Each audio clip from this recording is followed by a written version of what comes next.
Cette répartition des niveaux de manière non linéaire, elle amène à une chose très claire dont je vous ai déjà parlé, c'est le fait d'exposer à droite. C'est pas un courant politique, c'est le fait d'être toujours en limite de surexposition.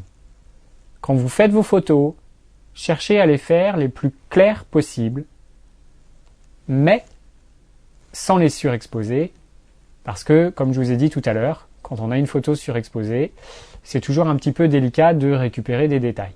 Même si on peut, et de plus en plus ça va être possible, c'est quand même pas évident. Alors pourquoi exposer à droite?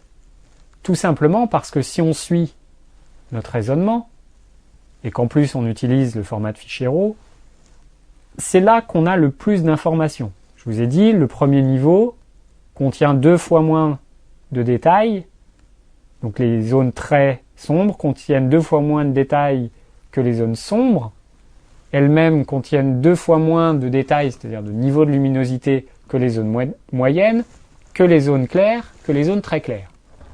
Donc si jamais, c'est aussi valable en JPEG, si jamais vous voulez vous assurer de pouvoir retoucher un petit peu votre image une fois sur ordinateur, c'est dans les valeurs les plus claires que vous aurez le plus de niveaux de luminosité différents qui seront enregistrés. Donc si jamais vous avez besoin de les répartir sur une zone différente, ça sera plus simple.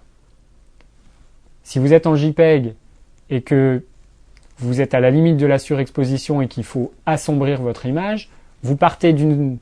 Si tout est dans la zone très claire, donc dans les 128 derniers niveaux, si jamais il faut répartir cette zone sur l'ensemble de la plage de luminosité de votre image finale, vous partez de 128 valeurs différentes à répartir en 256. Il y a un rapport de 2. Si on le fait à l'envers, si vous êtes très gravement sous-exposé et qu'il vous faut rééclaircir votre image, on part de 8 niveaux à répartir sur 256. Et là, ça commence à être très visible. Donc, si jamais vous avez des doutes, surexposez.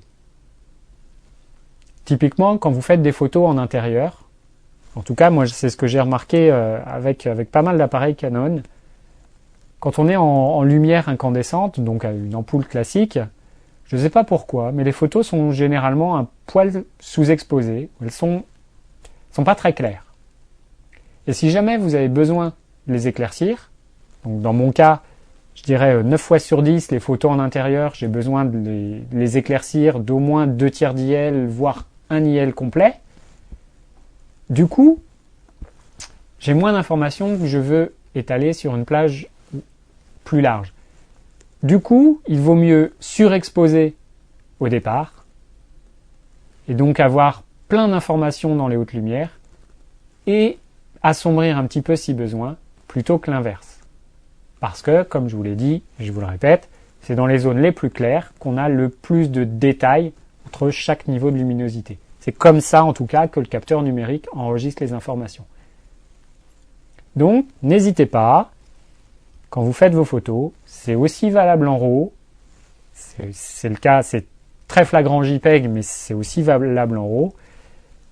Exposez à droite, utilisez l'histogramme de votre appareil pour vérifier que votre photo est bien exposée, le plus à droite possible, et utilisez l'alerte de surexposition pour vous assurer que vous ne cramez pas des zones importantes de l'image. Voilà pour ces histoires de chiffres, de nombres, de bits, de capteurs. C'est un peu technique, une fois encore, mais c'est important à savoir.